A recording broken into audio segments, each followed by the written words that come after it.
Someone someone আপনাকে যুক্ত করা হয়েছে, আনমিউট করুন। হ্যালো। সামওয়ান, জি ভাইয়া শোনা যাচ্ছে, বলুন। আসলে তো আসিফ ভাইয়ের সাথে কথা ছিল। উনি কখন আসবেন? উনি মনে হয় না আজকে আর আসবেন। ও আচ্ছা, ওই যে নবীজি হচ্ছে যে 2nd যে বিয়েটা ওইটা কি ৫১ বছর বয়সে করে নাকি? সেকেন্ড বিয়ে বলতে আপনি কার সাথে বিয়ের কথা বলতেছেন? আয়েশার সাথে নাকি আম আ 2nd তো মনে সাউদার হয় সাথে? মানে ইয়ে ছিল। আচ্ছা একটা মিনিট। 2nd তো হচ্ছে মানে খাদিজা রাদিয়াল্লাহু আনহা। তারপরে পরেরটা আরকি মানে এরপরে যেটা। কোনটা, সাউদার কথা বলতেছেন নাকি আয়েশার কথা বলতেছেন? না, না মানে খাদিজা রাদিয়াল্লাহু আনহা যখন মারা যায়, নবীজির তো বয়স তখন হচ্ছে ৫০। তো এরপরে 2nd বিয়েটা যখন উনি করেন আরকি। ওই 2nd ওয়াইফ টার নাম আমি তো জানি না। আয়েশা ছিল না নাকি কেউ? তো এইটা নিয়ে কনফিউশন আছে যে কারো মতো ও সাউদা, আচ্ছা, কারো আচ্ছা। মতো আয়েশা। তো আপনি আচ্ছা কার যাই কথা হোক। জিজ্ঞেস করতেছেন এইটার কথাই আচ্ছা আমি সেটা জানতে যাই চাচ্ছি হোক। আরকি। সেটা যাই হোক। মানে আমি যেটা বলি সেটা হচ্ছে যে উনি ৫০ বছরের আগে পর্যন্ত তো আর বিয়ে করে নাই। তো ৫০ বছরের না, বিয়ে করে মানে নাই। পরে গিয়ে হঠাৎ এতগুলো বিয়ে মানে তখন কেন দরকার ছিল এতগুলো বিয়ে? ওয়েল আপনি তো ঈর্ষার নাম শুনেছেন, এই যে ইরেকটাইল ডিসফাংশন এর নাম শুনেছেন, তাই না? না, না শুনিনি। ইরেকটাইল ডিসফাংশন হচ্ছে যে একটা ও সময় আচ্ছা, যাওয়ার পরে একটা হ্যাঁ, বয়স, হ্যাঁ শুনেছি, শুনেছি। হ্যাঁ, জি, জি। শুনেছি জি। এটা হয়তোবা নবীর সাথে রিভার্স হয়েছিল। তার ইরেকটাইল আচ্ছা। ওভার ফাংশনালিটির হয়তোবা কোনো একটা বিষয় ঘটেছিল। এজন্য তার হয়তোবা চাহিদা বেড়ে গিয়েছিল। আচ্ছা আর আরেকটা কথা যেটা হচ্ছে যে আ যদি ৫০ বছর পর্যন্ত শুধু একটাই বিয়ে মানে সেটা তো একদম আমাদের মতো আমরা যেরকম একজনকে বিয়ে করি তার সাথে সারা জীবন কাটাবো ঐরকম। তো উনার তো ঐরকম ছিল। তো তাহলে ৫০ এর আগে পর্যন্ত কি শুধু খাদিজা রাদিয়াল্লাহু তাআলার সাথে ছিলেন নাকি উনার আরো মানে তখনও দাসী ছিল? মানে তখন ওই সময়টাতে? ৫০ বছর আগে তো তার তার অন্য কারো সাথে রিলেশনশিপ করার কোনো অপশন নাই। আ আপনি যে আপনি তো বাংলাদেশে একটা কাপলের নাম হয়তোবা শুনছেন। কাপলও বলা যায় কিনা এটা তো সমস্যার বিষয়। যে ওই কি জানি এর নাম? Blue fairy or something, blue fairy লায়লার আ বা লায়লা? আর একটু, হ্যাঁ, ব্লু ফেরি লায়লা আর আরেকটা নাম কি? মামুন মামুন? মনে হয়। হ্যাঁ, ব্লু ফেরি লায়লা আর মামুন। তো যখন ওই ছেলেটা ইসের লায়লার আন্ডারে ছিল, তখন তো ওই ছেলের তো আর কোনো অপশন কখনো হয় নাই যে সে লায়লার সাথে অন্য কাউকে রাখবে। তার সেই অপশন তো ছিল না। হয়তোবা যখন সেপারেশন এর মধ্যে একটা আসছে, মোটামুটি সে স্বাবলম্বী, তখন হচ্ছে সে নতুন কোনো কারো কাছে যেতে পারছে। সো ইকুয়েশনটা আচ্ছা, আচ্ছা। এরকমই।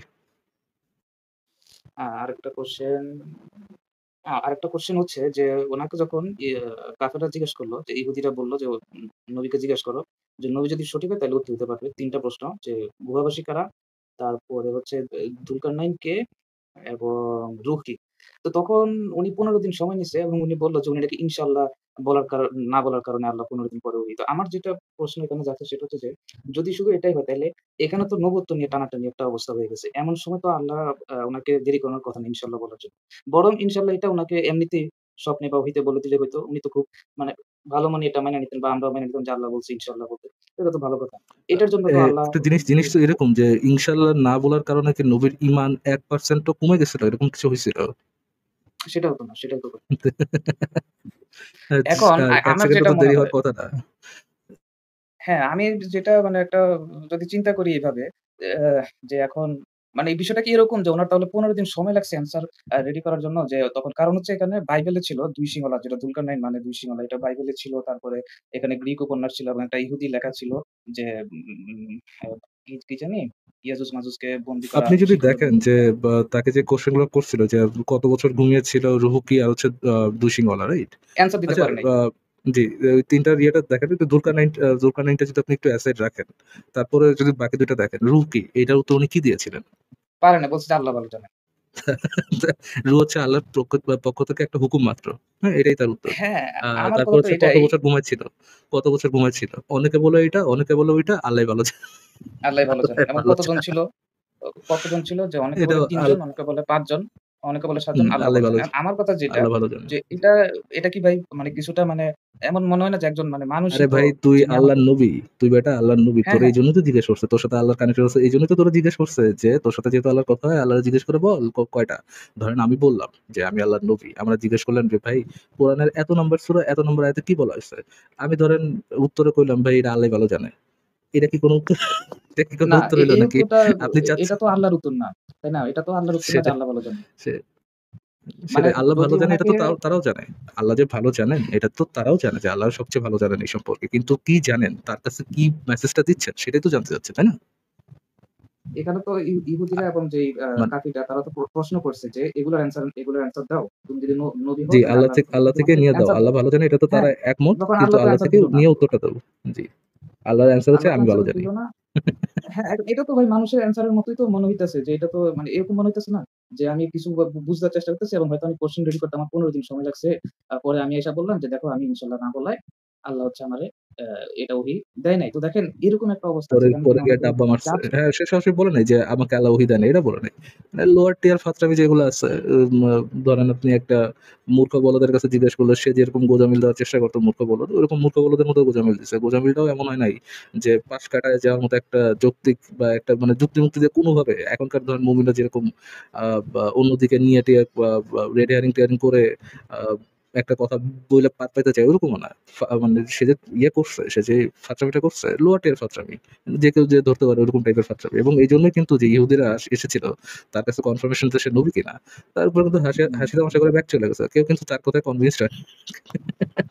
কেউ কিন্তু কনভিন্সড হয়নি তার কথায়।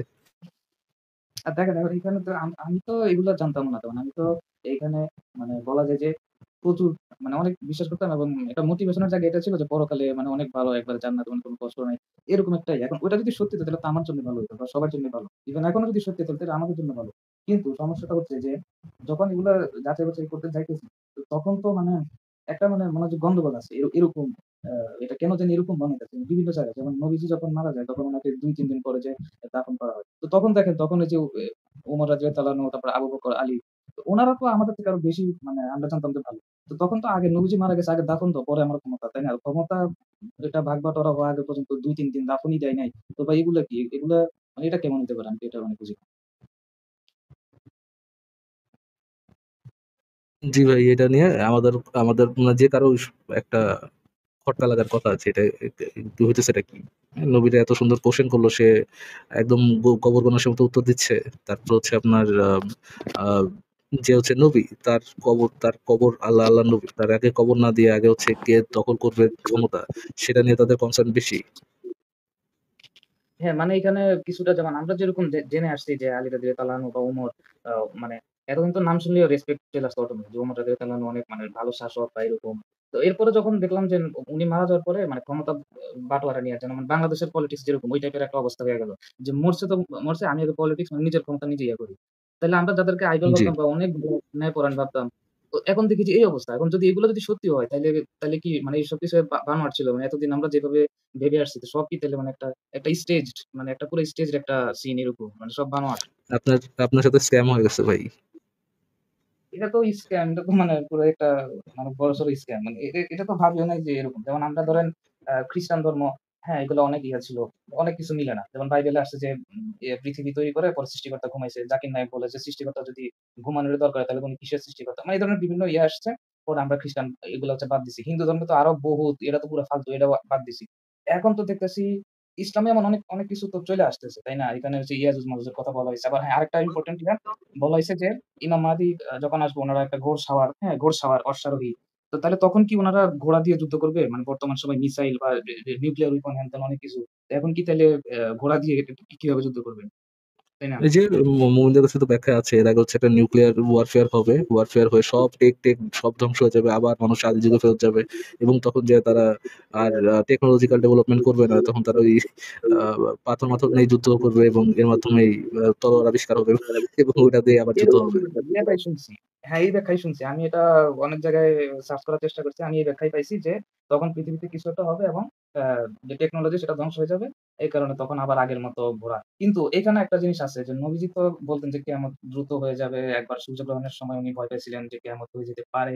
তারপর উনি বলছেন যে একটা বালককে দেখায় বলছেন, এই বালক বৃদ্ধ হওয়ার আগেই উনি মানে বৃদ্ধ হওয়ার আগেই কিয়ামত হয়ে যাবে। ছোট একটা বাচ্চাকে দেখায় বলছে। তো মানে উনি তো বলতেন যে তাড়াতাড়ি কিয়ামত হওয়ার চান্স আছে। উনি এটা ভাবতেন। তো এই কারণেই তো হয়তো উনি বলছিলেন যে মানে অশ্বারোহী এরকম। কারণ উনি জানে যে হয়তো ১-২০০ বছরের মধ্যে হয়ে যাবে তো তখনও তো ঘোড়া-টোরা এগুলাই থাকবে। তো বিষয়টা কিন্তু এইভাবেও মেক সেন্স করে। হ্যাঁ, আবার ওইভাবেও হয়তোবা মেক সেন্স করতে পারে যে সিভিলাইজেশন মানে পুরা ইয়ে হয়ে যাবে। মানে বর্তমান টেকনোলজি থাকবে না। এই কারণেও হয়তোবা আবার ঘোড়া-টোরা দিয়ে যুদ্ধ। এখন মানে কোনটা মানবেন? যেটাতেই যাই ওটারই ৩-৪ টা ব্যাখ্যা। ঠিক আছে?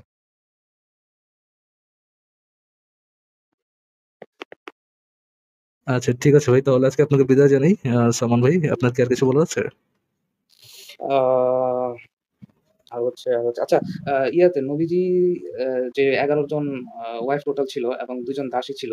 এর বাইরে কি খুব মানে স্ট্রং ভাবে প্রমাণ পাওয়া যায় যে এর বাইরে উনি কারো সাথে ফিজিক্যালি ইন্টিমেট হইতেন? এরকম কিছু?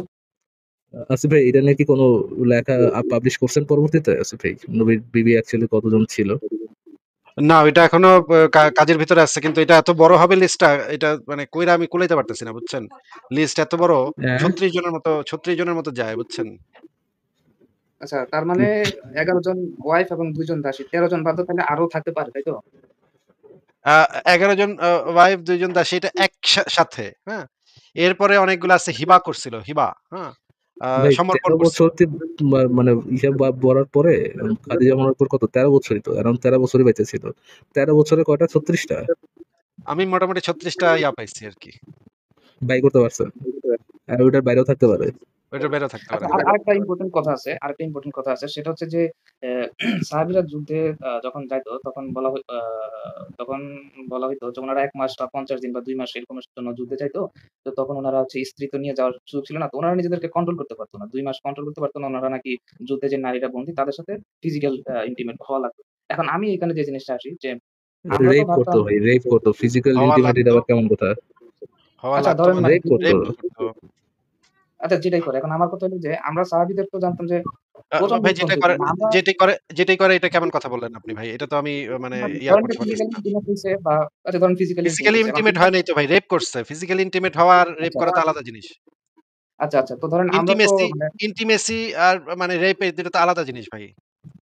হ্যাঁ, তো আমরা ধরেন যেটা ভাবি যে আমরা বর্তমান সময়ে যত স্ট্রং মুমিনি হই, আমাদের থেকে তো আরো বেশি মানে ইমানের যে ইয়াটা এটা আরো সাহাবীদের ভারী হওয়ার কথা।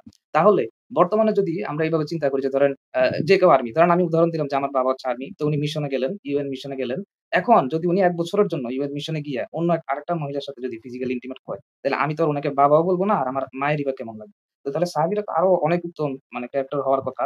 তাহলে উনাদের যারা স্ত্রী ছিল উনারা কি মানে নিজের স্ত্রীর কথা কি উনাদের আপনার মনে ইমান আসতো না? কম ভাই। আপনার ইমান কম। আপনার বাবা একজন প্রাপ্তবয়স্ক পুরুষ। তার কাছে টাকা আছে। সে যদি কারো সাথে মিসহার ম্যারেজও করে, হোটেল ম্যারেজ, মিসহার ম্যারেজ এটাও করে, এটা তার জন্য হালাল। আ সে পরকীয়া সে আরকি জেনা করতেছে না। সে যেহেতু জেনা করতেছে না, তার কাজটা হচ্ছে 100% জাস্টিফাইড, এবং এটা নিয়ে যদি আপনার কোন ধরনের ইয়ে থাকে, আপনার কোন ধরনের ইতস্ততা থাকে, তার মানে হচ্ছে আপনার ইমান নেই। এই জিনিসটাই তো মানে প্রশ্ন আসছে যে সাহাবীরা আমরা যেভাবে জেনে আসছি বা আমাদের কাছে যেভাবে জিনিসটা পুরো একটা স্টেজ ভাবে করা হইছে। মানে এই জিনিসটা এভাবে সাজানো হইছে যে তাদেরকে তো আমরা অনেক মানে আল্লাহওয়ালাই জানে আসছি। তো তাহলে তাদের তো স্ত্রী ছিল। তারা যে যুদ্ধে গিয়ে অন্য কারো মানে মহিলাদের ধরতো, ধরবে কিভাবে? আমি তো হইলে আমি হচ্ছে অন্য কারো দিকে তাকাইতাম বা ধরেন আপনারা কি এটা কি কিন্তু সম্ভব না। তো আল্লাহ অন্য কারো হইলে রেপ দিকে করতে ভাই, আপনি আপনি যে ইয়ে নিয়ে কথা বলতেছেন, যে স্ট্যান্ডার্ড ধরে কথা বলতেছেন, আল্লাহ হইলে রেপ করতে পারবে না। আল্লাহ যেখানে নিজে রেপকে হালাল করে দিচ্ছে, আপনি কিভাবে বলেন যে আল্লাহ হয়ে কেমনে রেপ করতেছে? আল্লাহ দ্বারা তো রেপটা হচ্ছে যে মানে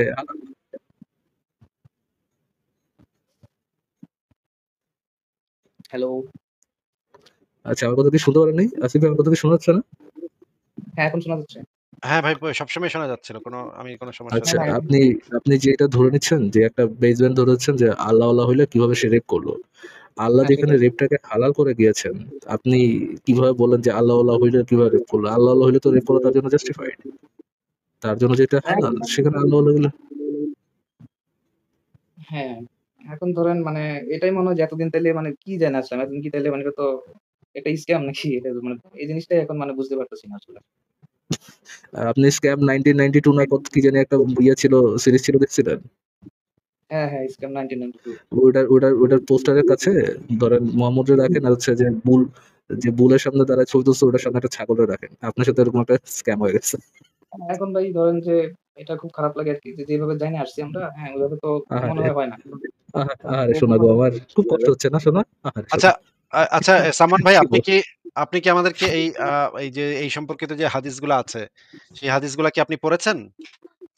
কিছু পড়ছি আমি। আর আপনার ভিডিওতেও কিছু আমি দেখছি এবং ওইগুলো আবার আমি সার্চ করছি। অন্যান্য যে বক্তা আছে তাদেরও শুনছি। তো দেখছি যে তারা আসলে বিভিন্ন মিল দেওয়ার চেষ্টা করে। বিভিন্ন ইয়া করে এবং আমার কাছে অনেক ধর্ম ব্যবসায়ী মনে হয়। যেমন আপনি দেখেন আমাদের দেশে আহমদুল্লাহ হুজুর তিনি আবার আরেকটা আ আরো ভালো উনার থেকে আরো ভালো একটা হুজুর আছে যে মোজাম্মেল হক। ওই হুজুর মানে আমার at least বেটার মনে হয় আরকি। আমাতুল্লাহ হুজুর ওই হুজুর আবার কাফের বলে। আবার আব্বাসী হ্যাঁ, আচ্ছা, যে লোক কিনা ওই ওই ওই হেলিকপ্টার দিয়ে আলোচনা ওই আলোচনা বাদেন। আপনি আমাদেরকে এই হাদিসটা যদি একটু আমাদেরকে পড়ে শোনাইতেন ভাই। এখানে হাদিসটা আমরা একটু পড়ে দেখি যে এই ঘটনাগুলো আসলে কিরকম ঘটতো। একটু যদি বলতেন হাদিসটা পড়ে শোনাইতেন। এটা বুখারী শরীফের হাদিস, পড়েন একটু।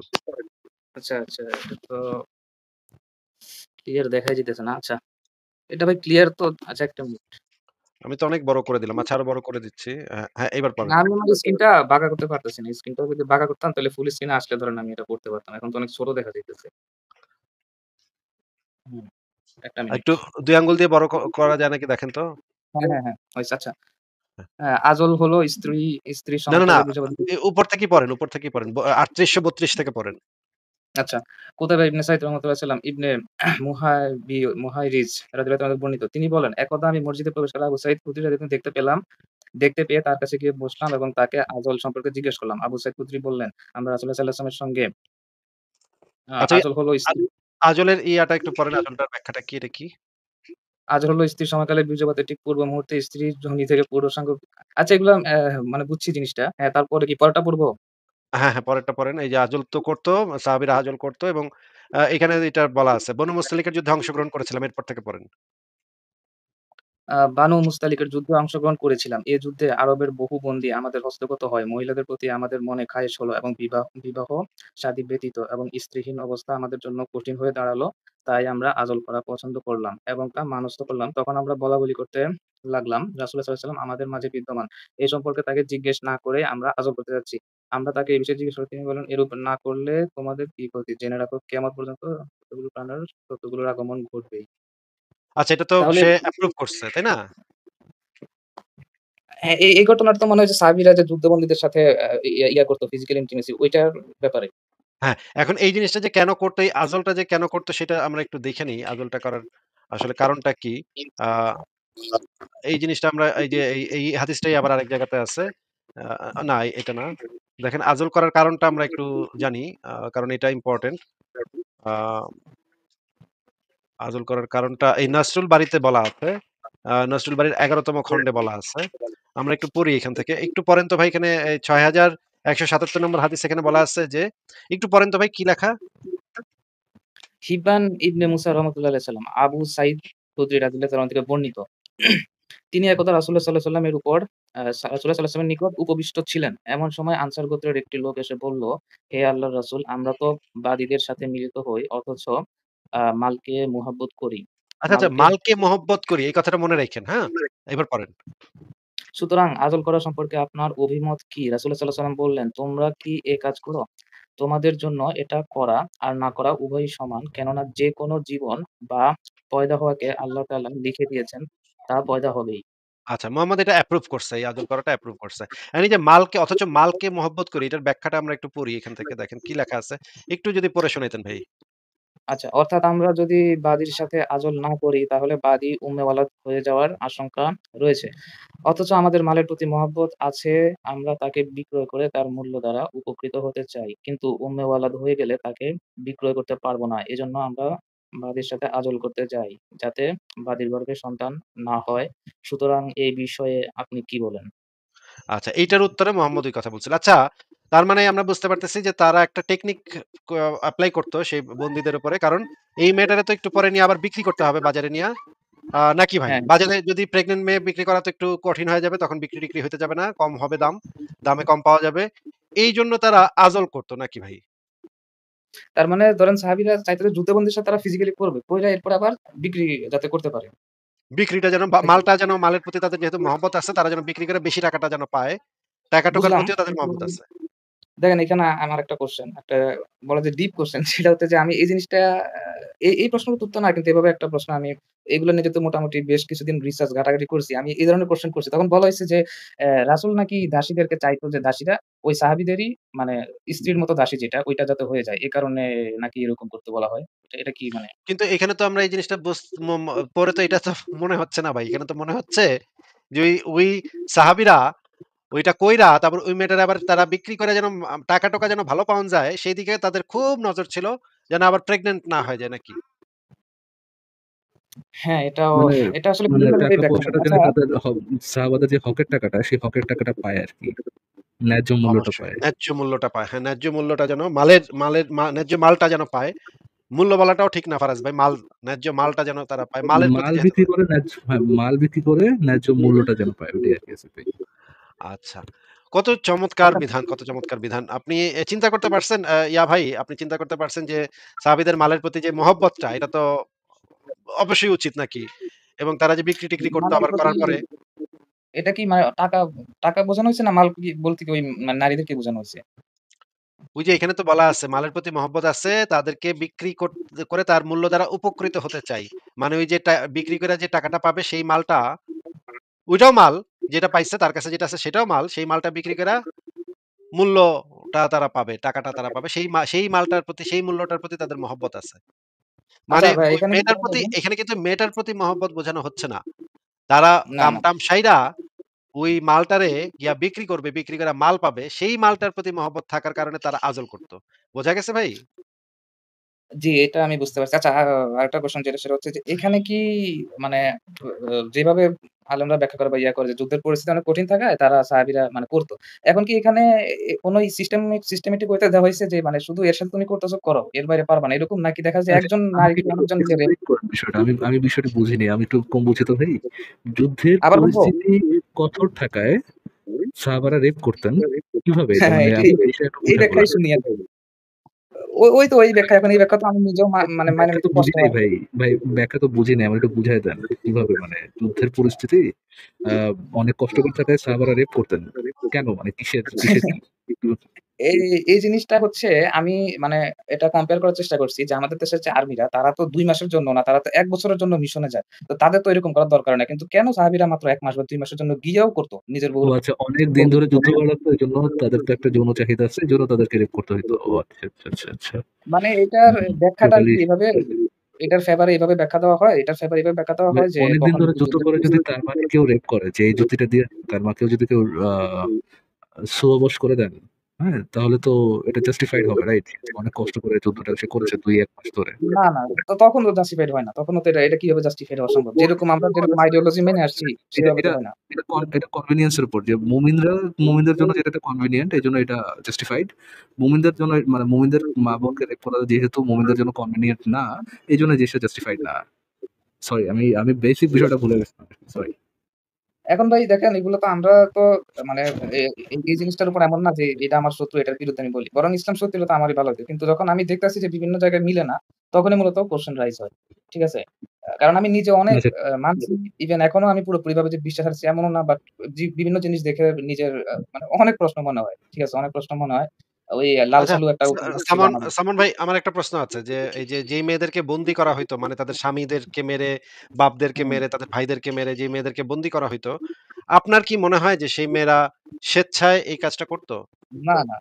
কিভাবে করবে? এ না তো আপনার এটা সম্ভব না। তার মানে তো এটা রেপ হইতো নাকি? হ্যাঁ, ঐরকমই হয়। মানে রেপ কেন করতো সেটার ব্যাখ্যা আপনাদের আলেমরা দিচ্ছে। যেহেতু অনেকদিন ধইরা ভাই অনেক কষ্টে আছিল, হ্যাঁ, অনেক যুদ্ধ-টুদ্ধ করতে বেশি গেছে হ্যাঁ। ১-১.৫ মাস এজন্য রেপটা করছে ভাই। আচ্ছা, এখন এই বিষয়টা কিন্তু আমি নিজেই মেনে নিতে পারি না ভাই। কারণ এখানে তো ২ মাস দূরে থাকতে হবে। ২ মাস কি আমাদের মানুষ সৌদি আরব যায় না, কুয়েত, কাতার যায় না বা ইউরোপ যায় না। বউ ছেড়ে তো ২ বছর বিদেশ থাকে। তো সে কি তাইলে ওইখানে গিয়ে অন্য কারো ধরবে? অন্য কারো ধরবে কিভাবে? তার নিজের আচ্ছা বউয়ের কথা আমার কি মনে হয়? আমার একটা প্রশ্ন। আমেরিকান সৈন্য তো আমরা জানি কিছুদিন আগে আফগানিস্তানে ছিল। আফগানিস্তানে অনেক বছর ধরে তারা অনেক ওইখানে বেশি ছিল। অনেক নিয়ন্ত্রণ বেশি। করছে। অনেক কিছু ঘাঁটি বানাইছিল, নিয়ন্ত্রণ করছে। আমেরিকান সোলজাররা যদি আফগান নারীদের সাথে এই কাজগুলা করত, যেহেতু তারা অনেকদিন ধরে তাদের ইসের বাইরে আছে, তাদের আমেরিকার বাইরে আছে, বউ-বাচ্চা থেকে দূরে আছে, কিছুই চাহিদা পূরণ হচ্ছে না। এটা যদি আমেরিকান সোলজাররা যদি আফগান মুসলিম নারীদের সাথে করত, তাহলে তো উনারা জিনিসটাকে বেশ নৈতিক একটা কাজ এবং কোরআন সুন্নাহ মেনে কাজটা করছে বলেই মনে করতেন এবং কোন সমস্যা বোধ করতেন না নাকি? এভাবেই হয়। এভাবেই জিনিসটা চিন্তা করলে তো এভাবেই হইতেছে। যদি কেউ চিন্তা করে তাহলে এভাবেই হইতেছে। চিন্তা করলে তো আসলে অনেক কোয়েশ্চেন রেইজ হয়। মানে যেভাবে ইয়া হয়। অনেক কিছুই মিলে না। এইজন্যই তো ভাই আমরা বলি যে আলেমরা যেন আমাদের সাথে একটু আইসা কথা বলে। কিন্তু আলেমরা তো নাম শুনলেই ভাই এদিকে আর আইব না ভাই। কি করব বলেন? আচ্ছা ভাইয়া, এখানে ওমর রাদিয়াল্লাহু তাআলা আনহু উনি আ মদ খাওয়ার জন্য নিজের ছেলেকে কেন হত্যা করছেন? তাইলে কি আমরা এটা মানে মানতে পারি যে উনি কি তাহলে ভালো শাসক ছিলেন যে নিজের ছেলেকেও বিচারের বাইরে রাখে হত্যা নাই তো এমন করে কিছু? নাই। বেত্রাঘাত করছিল। আমার যতদূর মনে পড়ে বেত্রাঘাত করছিল। হ্যাঁ, মারা গেছিল ছেলেটা। উনার ছেলে। বেত্রাঘাতের শাস্তি দেওয়া হয়েছিল এবং ওই ছেলের প্রতি ওমর আগে থেকেই অত্যন্ত বিরক্ত ছিল। ওই ছেলের সাথে ওমরের আগে থেকেই অনেক মানে গন্ডগোল ছিল।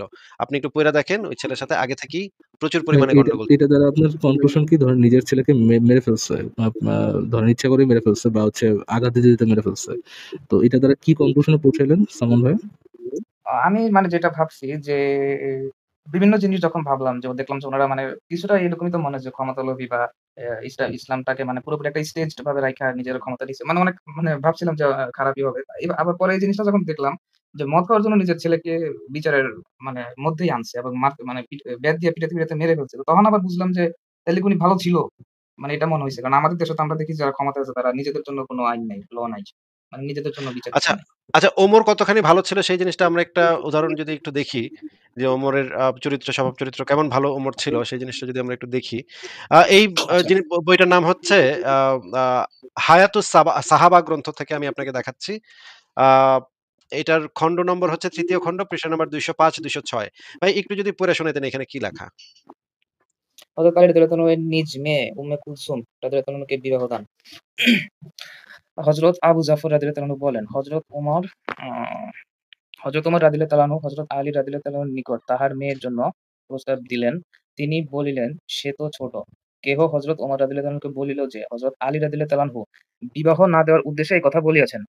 কিন্তু তিনি পুনরায় তাহার সহিত কথা বলিলে হযরত আলী রাদিয়াল্লাহু তাআলা বলেন, আমি তাহাকে আপনার নিকট পাঠাইয়া দিব যদি সে রাজি হয় তবে আপনার স্ত্রী হইবে। তিনি মেয়েকে তাহার নিকট পাঠাইলেন ওমর রাদিয়াল্লাহু তাআলা তাহাকে যাচাই করাইবার উদ্দেশ্যে। তাহার পায়ের কাপড় উত্তোলন করিলেন।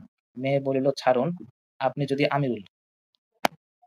আমিরুল মুমিনিন না হইতেন, তবে আপনার চক্ষু উড়াইয়া ফেলিতাম। জি, হ্যাঁ। আচ্ছা, একটু বলেন তো ভাই ওমর স্বভাব চরিত্র তাহলে কেমন ছিল বলে মনে হচ্ছে? আচ্ছা, তো আলী রাদিয়াল্লাহু তাআলা হচ্ছে তার মেয়েকে পাঠাইছে যে মেয়ে রাজি আছে কিনা দেখার জন্য, তাই তো? এই এটা আলীর নিজস্ব মানে আপন মেয়ে ছিল না, এটা সৎ মেয়ে ছিল। এই উম্মে কুলসুম ছিল আলীর সৎ মেয়ে। কিন্তু আলী এই মেয়েটাকে নিজের মেয়ের মতোই আ দেখত। এই মেয়েটার যাই বয়স হোক যখন ১১ বলছিল বছর আরকি। হ্যাঁ। এই মেয়েটার বয়স যখন ১১ বছর তখন ওমর তাকে বিয়ে করতে চাইছে। কিন্তু মেয়েটা যেহেতু যথেষ্ট ছোট এইজন্য ওমর নিষেধ করছিল যে, "না, এই মেয়ে তো ছোট।" তখন ওমর বলছিল আবারও পুনরায় বারবার তাগাদা দিছে এটার জন্য। তখন আলী বলছে যে, "আমি তাকে আপনার নিকট পাঠাইয়া দিতেছি। সে যদি রাজি হয় তাইলে দিব।" ওমরের এখানে যখন আসলো তখন ওমর কি করলো ভাই? ওমর কি কইরা চেক করছিল? যে সে ছোট কিনা এটা কেমনে চেক করছিল? চেক করার জন্য তাহার পায়ের কাপড় উত্তোলন করিলেন। মানে ওই মেয়ের পায়ের কাপড় উত্তোলন করিলেন, তাই তো? তাই নিজের পায়ের কাপড় তো আর ওমর উত্তোলন করবে না, তাই না? আচ্ছা, আচ্ছা। পায়ের কাপড় নিজের উত্তোলন পায়ের কাপড় করিলেন। উত্তোলন করে তো আর ওই মেয়েটা ছোট কিনা এটা যাচাই করা সম্ভব না নাকি? আচ্ছা এই পায়ের কাপড়টা উত্তোলন করে যাচাইটা কেমনে করার ইয়াটা ছিল মানে কিভাবে না যাচাই করে ওইটাই পায়ের কাপড়? যাচাই করলে আরো ওয়ে ছিল। এটা অবশ্যই বুঝা যায়। যাচাই করার তো বিভিন্ন ওয়ে ছিল, তাই না? কোয়েশ্চেন করেও যাচাই করতে পারত। তার চিন্তাভাবনা কিরকম? ওইটা দেখার জন্য হয়তোবা তার সাথে ১০-১৫ মিনিট কথা বলতে পারত। তো যাচাই করার জন্য এটা একটা রং ওয়ে হইতে পারে অবশ্যই। ফারাজ ভাই যেমন আপনি কথা কি বুঝছেন যে ইসলামের যাচাই করার পদ্ধতিটা কি? যে মেয়ে বালেগ হইছে কিনা বা এর সাথে করা যাবে কিনা এটা যাচাই করার পদ্ধতিটা কি? এটা না এটা ফারাজ আসলে ভাই আপনি কি বলেন? কন্ট্রোভার্সিয়াল হবে। এটা মানে না আসলে জিনিসটা তো কন্ট্রোভার্সিয়াল একটা বিষয়। মোটামুটি বোঝা যাচ্ছে। আচ্ছা এত ইকো কন্ট্রোভার্সিয়াল আসে কোত্থেকে ভাই? এত মিউট রাখেন তো ভাই। আপনার ওখান থেকে প্রচুর ইকো আসতেছে। আম ভাই বোঝা যাচ্ছে। বাট হয়তোবা ওমর নিজেরটাও উঁচু করতে পারে, দেখতে পারে যে উনারটা কতটুক তারপরে নিতে পারবে কিনা। কিন্তু তাহলে মেয়েটা চেতলো কেন? নিজেরটা যদি সে উঁচা করে তাহলে মেয়ে চেতবে কেন? হয়তো ২ টাই তো যাচাই করতে হবে ভাই। মানে আমি তো ও বলি নাই শুধু ওমরেরটা, ২ টাই আরকি। হ্যাঁ? ২ টাই তো যাচাই করতে হবে যে গার্ডস কতটুক আ আর ওইটা হচ্ছে লেন্থ কতটুকু এটা দেখে তারপর হচ্ছে যাচাই করতে হবে না? হ্যাঁ, সেটা ঠিক। তো ওমর আচ্ছা তো আমার বেশ মাইকটা মিউট হয়ে গেছিল আরকি। ভালো চরিত্রের হ্যাঁ। বলেই মনে হচ্ছে। আ আ সালমান ভাই বেশ সুপাত্র বলে মনে হচ্ছে নাকি? না দেখেন ভাই এখানে যাচাই করার তো আরো অনেক ওয়ে ছিল। কারণ আমরা উনাদেরকে যেভাবে জেনে আসছি, সেই ওয়েতে তো যাচাই করার ওয়েতে তো খুব মানে ভালো একটা ওয়ে হওয়ার কথা। ঠিক আছে তোমার সাথে আমি কথা বললাম ১০-১৫ মিনিট ২০ মিনিট। কথা বললাম, কথা বলে দেখলাম যে তার চিন্তাভাবনা কেমন। তাইলে তো হয়। কিন্তু যাচাই করার জন্য যে ওয়েটা বেছে নেওয়া হইছে, তো এটা তো আসলে কেমন একটা ওয়ে এটা বুঝা যায় না। আসলেই মানে বুঝি না, কি জানি। আচ্ছা মোহাম্মদের আরেকজন সাহাবী ছিল আ যে হচ্ছে মোহাম্মদের ছেলেও বটে। যায়েদ নাম শুনছেন ভাই? মেবি, মেবি শুনছি আমি। তাকে আ হ্যাঁ। যায়েদ ইবনে মোহাম্মদ বলে ডাকা হইতো। মোহাম্মদ নিজেই বলছিল যে আজকে থেকে ও পরিচিত হবে যায়েদ ইবনে মোহাম্মদ নামে। সে তো একজন বিখ্যাত সাহাবী মোহাম্মদের পালিত পুত্র হিসেবে তাকে সে অ্যাকসেপ্ট করছিল এবং সে ছিল ক্রীতদাস কিন্তু তাকে পালিত পুত্র হিসেবে অ্যাকসেপ্ট করছিল। এখন এর নাম হচ্ছে যায়েদ, হ্যাঁ? তার আগের নাম ছিল যায়েদ ইবনে মোহাম্মদ নামে ডাকতো তাকে। এখন তার জি। সম্পর্কে যে জিনিসটা জানা যায় সে হচ্ছে গিয়ে দেখেন আ উম্মে কিরফা নামক একজন মহিলা ছিল। সেই মহিলা ছিল বানু ফাজারার নেত্রী। আ হযরত যায়েদ ইবনে হারিসা বাণিজ্যের উদ্দেশ্যে শাম দেশ গিয়েছিলেন। সাহাবায়ে কিরামের মাল সম্পদও তার সাথে ছিল। প্রত্যাবর্তনকালে বানু ফাজারার লোকজন তাকে মেরে আহত করে এবং সমস্ত মাল-সামান ছিনিয়ে নেয়। হযরত যায়েদ মদিনায় ফিরে এলে রাসূলুল্লাহ তাদের দমন করার জন্য যায়েদের নেতৃত্বে একটি বাহিনী পাঠান। এবার হযরত যায়েদ বানু ফাজারা থেকে প্রতিশোধ নেন। কিছু সংখ্যককে হত্যা করেন, বাকি অবশিষ্টরা পালিয়ে যায়। হাফিজ আসকালানি লেখেন, বানু ফাজারার নেত্রী উম্মে কিরফাকে হযরত যায়েদ দুটো ঘোড়ার লেজে বেঁধে টেনে আনেন। ফলে সে টুকরো, টুকরো হয়ে যায়। তার এক কন্যা ছিল খুবই রূপসী। তাকে গ্রেফতার করে মহিলাদের সাথে মদিনায় নিয়ে আসেন। আচ্ছা ফা আ ইয়া ভাই, আ সালমান জি। ভাই আপনি আমাদেরকে একটু বলেন তো ২ টা ঘোড়ার লেজে যদি একটা মহিলার ২ পা বাঁধে এবং ২ টা যদি টান দেয়, তাহলে কি ঘটনা ঘটতে পারে? হুম, এটা মানে নবীজি করছিলেন, তাই তো? নবী না, নবীর মানে সাহাবী যায়েদ যে বিখ্যাত সাহাবী, নবীর পালিত পুত্রও বটে। এই মানে ২ পা ২ দিকে টান দিলে তো মাঝখানে চিরা যায় নাকি? হ্যাঁ, আচ্ছা, আচ্ছা এই মহিলার একটা রূপসী কন্যা ছিল এটা দেখা গেল তো এখানে নাকি? জি, জি, হ্যাঁ। আচ্ছা রূপসী কন্যাটার সাথে কি হয়েছিল সেটা আমরা একটু দেখি। এটা একটা সহিহ হাদিস, সহিহ মুসলিমের ৪৪২১। এই যে দেখেন ফাজারা গোত্রের সাথে যুদ্ধ করছিলাম। দেখা যাচ্ছে ভাই ফাজারা গোত্র? হ্যাঁ, দেখা যাচ্ছে। আচ্ছা।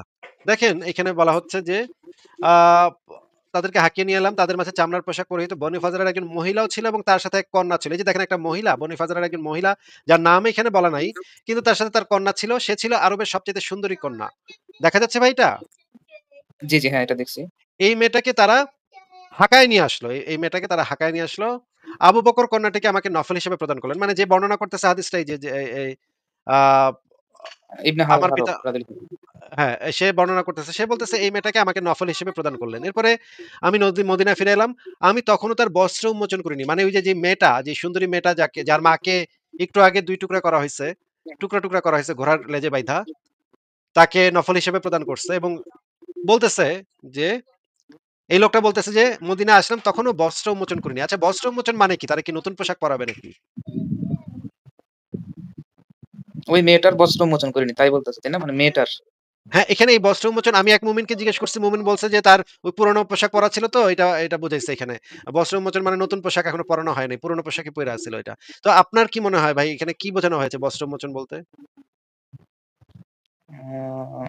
ও কন্যাটিকে আমাকে নবী প্রদান করা। এরপর আমি মদিনায় ফিরে এলাম। আমি তখনও তার বস্ত্র উন্মোচন করিনি। এটা বুঝতে পারতেছি না আসলে কি? বস্ত্র উন্মোচন বলতে বুঝতে পারতেছেন না আমি। ফারাজ ভাই এটা কি আমি এক মুমিন আমাকে এসে বলছে যে এখানে বস্ত্র উন্মোচন বলতে পুরনো পোশাক ময়লা পোশাক পরা ছিল তো মেয়েটা এজন্য বস্ত্র উন্মোচন করে আরেকটা নতুন পোশাক পরায় দেওয়ার কথা এখানে বলা হচ্ছে। ফারাজ ভাই আপনি কি হ্যাঁ, হ্যাঁ, বুঝতেছেন? এটাই তো হওয়ার কথা আসিফ ভাই। এইটা হইতে পারে আপনি ইসলামের এগেইনস্ট এ বায়াসড এজন্য আপনি অন্য কোনো চিন্তা করতেছেন আসিফ ভাই। এটাই তো হওয়ার কথা। মানবিক দৃষ্টিকোণ থেকে চিন্তা করলে এটাই হওয়ার কথা না? হ্যাঁ, সেটাই আসলে নতুন পোশাকটা কেন তাকে পরায় দেওয়া হইল না? এটা তো একটা উচিত কাজ করেনি সাহাবী। সালমান ভাই আমারও তো মনে হচ্ছে যে উচিত কাজ হয় নাই। একটা নতুন পোশাক পরায় দেওয়া উচিত ছিল নাকি? পুরান পোশাক কতদিন সে পইড়া থাকবে? যেহেতু তার মাকে অলরেডি মানে মারছে, তাইলে একটা তো এখানে মানে অবস্থা, কনফ্লিক্ট টাইপের অবস্থা। তো এখানে তো তাকে আবার সমাদর করা এটা তো আ এভাবে নাও হইতে পারে। তো এখানে বস্ত্র উন্মোচন কোনটা আমি ভাই জানি না। আমি এখন যেহেতু পুরো জিনিসটা বুঝতে বস্ত্র পারি নাই। উন্মোচন বস্ত্র উন্মোচন বলতে তো এখানে তাকে ন্যাংটা করিনি এটাই বোঝানো হচ্ছে। মানে তার সাথে সঙ্গম এখনো হয় নাই। সঙ্গম এখনো করি নাই এটাই তো বোঝানো হচ্ছে, তাই না? মেবি আসলে আমি জানি না। মানে নো কমেন্ট যেহেতু বুঝতেছি না হয়তো আপনার যদি পুরো কেউ যে বস্ত্র উন্মোচন করে, ধরেন বস্ত্র উন্মোচনের বাংলা মানেটা কি ভাই? যদি আরো সহজ বাংলায় বলেন বস্ত্র উন্মোচন মানেটা কি? বস্ত্র উন্মোচন আচ্ছা তার বস্ত্র উন্মোচন করিনি। আমি যে বস্ত্র উন্মোচন করিনি। এখন ভাই এটা বিভিন্ন ওয়েতে হইতে পারে। আমি জানি আচ্ছা না কি ঠিক আছে বলতে আমরা একটু কি পড়ি হইতে পরে পারে? আচ্ছা ফারাজ ভাই পরেই কিন্তু বলা আছে। দেখেন পরে বাজারে রাসূলুল্লাহর সাথে দেখা হইল। রাসূলুল্লাহ বলল, "মহিলাটাকে আমাকে দিয়ে দাও।" তখন আমি বললাম, "ইয়া রাসূলুল্লাহ তাকে আমার খুবই পছন্দ হয়েছে এবং এখনো আমি তার বস্ত্র উন্মোচন করিনি।" করিনি আচ্ছা। মানে ফারাজ ভাই মানে ওই মানে সাহাবী কিন্তু বলে দিতেছে যে, "আমি কিন্তু আচ্ছা আমার ভাইয়া এখন ভাল বুঝা লাগছে। গেছে। হ্যাঁ। ভাল লাগছে কিন্তু এখনো কিন্তু আমি রাসূলুল্লাহ এখনো হ্যাঁ, কিন্তু হ্যাঁ। বস্ত্র উন্মোচনটা করি নাই।" ঠিক আছে এখন এটা তাহলে বুঝা তার মানে গেছে। এখনো দিতে পারবো না। রাসূলুল্লাহ এখনো দিতে পারবো না। আগে মানে বস্ত্র উন্মোচনটা করে লই, তারপরে দিতেছি আপনারে। আপনি লয়েন, অসুবিধা নাই আপনারে দিমু সবই। কিন্তু আগে একটু বস্ত্রটা উন্মোচন করে লই রাসূলুল্লাহ। ফারাজ হ্যাঁ ভাই ভাই এখন এখনো কি এটা বোঝা যাচ্ছে? দে এখন এটা দেখছেন আসিফ বুঝতে ভাই পারছি। তারা কতটা সাবলীল আর আপনারা কত মানে অসাবলীল। আপনারা হইলে তো বলতেন যে খায়া লই। হ্যাঁ? উনি কত সাবলীল ভাষায় বলেছেন যে বস্ত্র উন্মোচন করে নাই। সুন্দর ভাষা আর ব্যবহারটা তাদের আচ্ছা হ্যাঁ, এক্ষেত্রে এটা রাখতে হবে। তাদের থেকে এখন কি এখন ইয়ে বুঝে হওয়া গেছি। উচিত না? ওদের এই জিনিসগুলো মোরালিটি শিখা উচিত না আসিফ ভাই? যে কিভাবে সাবলীল ভাষা ব্যবহার করতে হবে? কিভাবে সুন্দর ভাষা ব্যবহার করে আচ্ছা ভাইয়া, হ্যাঁ, ও এখানে কি জানি বলে? এখানে নবীজি উনার যে রেপ যে করলেও ছেলেটাকে ভাই, বলছিল যে রেপ করলেও মুখের ভাষা তো ভালো, তাই না? মুখের ভাষাটা ভালো। বস্ত্র হ্যাঁ, মোচন করে। হ্যাঁ, হ্যাঁ, মুখের ভাষাটা আপনি কিন্তু এই অভিযোগটা করতে পারবেন না যে মুখের ভাষা খারাপ করছে। না হয় রেপ হ্যাঁ, করছে কিন্তু তাই বলে বলে তো নাই যে মুখের ভাষা খারাপ। খায়া দেয় নাই, রেপ করি নাই, হ্যাঁ? টেস্ট লই নাই, আচ্ছা ভাই আরেকটা কোয়েশ্চেন ছিল। চুদর-বুদর করি নাই। এরকম কিছু তো বলে নাই। সে শুধুমাত্র বলছে ভাই বস্ত্র উন্মোচন করি নাই এখনো। তো দেখেন অথচ আপনারা এটা তো কি শিখা বলেন? আপনারা কি বলেন? আপনারা বলেন সানডে মানডে ক্লোজ করি নাই এখনো। হুম, তাই না? এগুলা দাড়ি এই সমস্ত শোধাই নাই। অসভ্য হ্যাঁ, অসভ্য কত, কথা কত বলেন। কথা। উনার কত সুন্দর করে বলছে। শুধু যে বস্ত্রটা উন্মোচন করিনি। বাহ! বাহ! মানে আমার দিলটা ভরে ভরে গেল আরকি। ভাষার ব্যবহারটা দেখে দিলটা আরকি শান্তি পেল। আলহামদুলিল্লাহ ভাই, আলহামদুলিল্লাহ। তো মোরালিটি শিখা উচিত। সভ্যতা, সভ্যতা। সভ্যতা আমাদের এই যে দিনী ভাইদের থেকে শিখা উচিত আসিফ ভাই। তো ফারাজ ভাই আমি তাইলে আজকে আচ্ছা বিদায় ভাইয়া, নেই। আপনি আ কথা বলেন। আমার মাইকটা মিউট হয়ে গেছিল। হ্যালো? সালমান ভাই ১ সেকেন্ড। ফারাজ ভাই আমি তাইলে আজকে বিদায় নেই। আপনারা ঠিক, কথা ঠিক বলেন আছে শেষ আসিফ করে ভাই। দিন। গুড নাইট ভাই তাহলে। গুড ঠিক নাইট আছে, আসিফ ঠিক ভাই। আছে। বাই। বাই। আচ্ছা। আচ্ছা ফারাজ ভাই এখানে হচ্ছে কি জানি বলে? নবীজি উনার যে পালক সন্তানকে যে বলছিল, উনার মেয়েকে বলছিল যে তাকে মানে দুধ পান করায় দাও। ওই পালক সন্তানের মানে বয়স কিরকম ছিল? এমন কোন কিছু কি জানা যায়? না ভাই, জানা যায় না। মানে মোটামুটি গ্রোন আপ ছিল তো এট লিস্ট নাকি? না হইলে তো ভাই দুধ আসার কথা না। না, না মানে যেই ছেলেটাকে বলছিল যে মানে জানি না বলছিল যে ভাই, তুমি তাকে জানি দুধ না পান কত, করিয়ে কত দিতে। বয়স ছিল জানি না ভাই। গ্রোন আপ ছিল, তার মানে সেক্স করার মতো একটা পসিবিলিটি ছিল, এজন্যই তো তাকে মানে সেক্স থেকে দূরে রাখতে হয়। ওই ছেলেটা নাকি যুদ্ধও করছিল নবীজির সাথে, তাই না? আচ্ছা ঠিক আছে। থ্যাংক ইউ ভাই যুক্ত হওয়ার জন্য। তাহলে আমরা দেখি নেক্সট কারো কাছে যাই। সালমান ভাই অনেকক্ষণ ঠিক কথা আছে ভাই, বললাম। ঠিক আছে। Thank you. আচ্ছা ভাই, ঠিক আছে ভাই। ঠিক আচ্ছা।